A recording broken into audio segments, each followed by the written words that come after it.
Hey, I want to pick up again on where I left off in my last video about the age of epistemological crisis that I think we're living in, because I actually think it's even broader than that. I want to use the word not just epistemological crisis, but apocalypticism. This is something that I feel like I've seen it growing over the course of my life, where I noticed, let's say maybe like in my 20s, in pop culture, there was increasingly um, stories, movies, whatnot, that were popular in pop culture about apocalypses, about the end of the world, about huge natural disasters or unnatural disasters. Um, Now, in some sense, this isn't anything new. Humanity has always wrestled with myths of apocalypse, stories of apocalypse, because we always experience apocalypses, both big and small, throughout the course of a normal life, whether it's the death of a dream, the death of somebody you care about, the death of the person you once were, or something much larger like wars, world wars. So of course humanity has also always wrestled with those kinds of narratives. But I think the intensity and the constancy and the ever present nature of those kinds of narratives has increased over the course of the last 20 or 30 years. That's my sense of it. Um, I think we see this presently most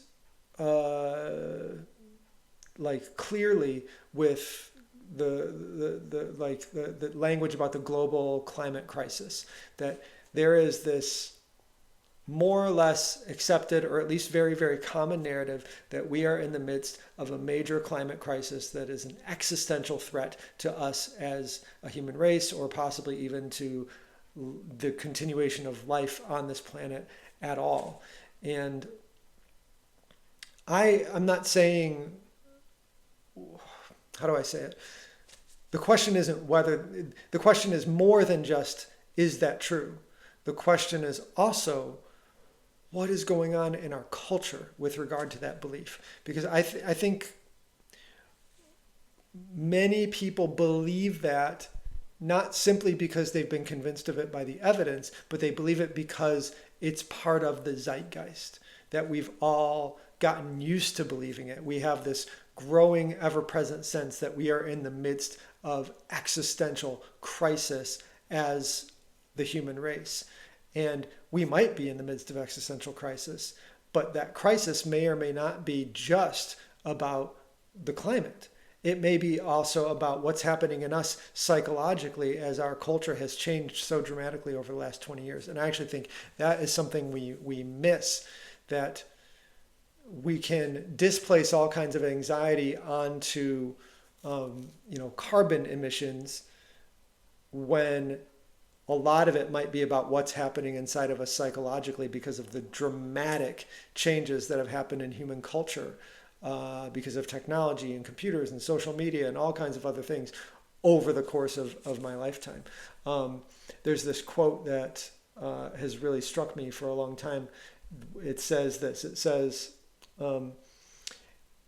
any individual's grief and panic is, at this moment in history, in part a grief and panic at the dying of our culture. So any individual's grief and panic is in part about the dying of our culture. And if psychotherapy doesn't deal with that, it's in a state of denial of one of the root causes of our pain. So this quote is asserting we are in the midst of a dying culture, and that is the cause of a tremendous amount of our grief and panic. So that's nothing to do with the climate crisis. That has to do with the dying of a culture. Now, the wild thing about this quote to me is I read it and I thought, wow, that really speaks to our times. That's part of this zeitgeist. And then I found out that that quote was from a book written by James Hillman and Michael Ventura called "We've Had 100 Years of Psychotherapy and the World's Getting Worse." We've had 100 years of psychotherapy and the world's getting worse. Written in 1993. 1993. In 1993, these authors were declaring with confidence that we were in the midst of a dying culture. That is well over a quarter century ago. And yet it sounds like it was written yesterday. So if we've had these confident assertions that we are in the midst of a dying culture, for over a quarter century, then some part of me starts to get skeptical of that and say, okay, is this because we know that our culture is dying? Is this because we know that we're in the midst of a global crisis? Or is this because there's something in the zeitgeist that is telling us, that is convincing us that we must be in a state of crisis? Something is falling apart. We don't know quite what it is. And so we begin to declare with confidence what it must be. I think I'll stop there and I'll pick up again in another video.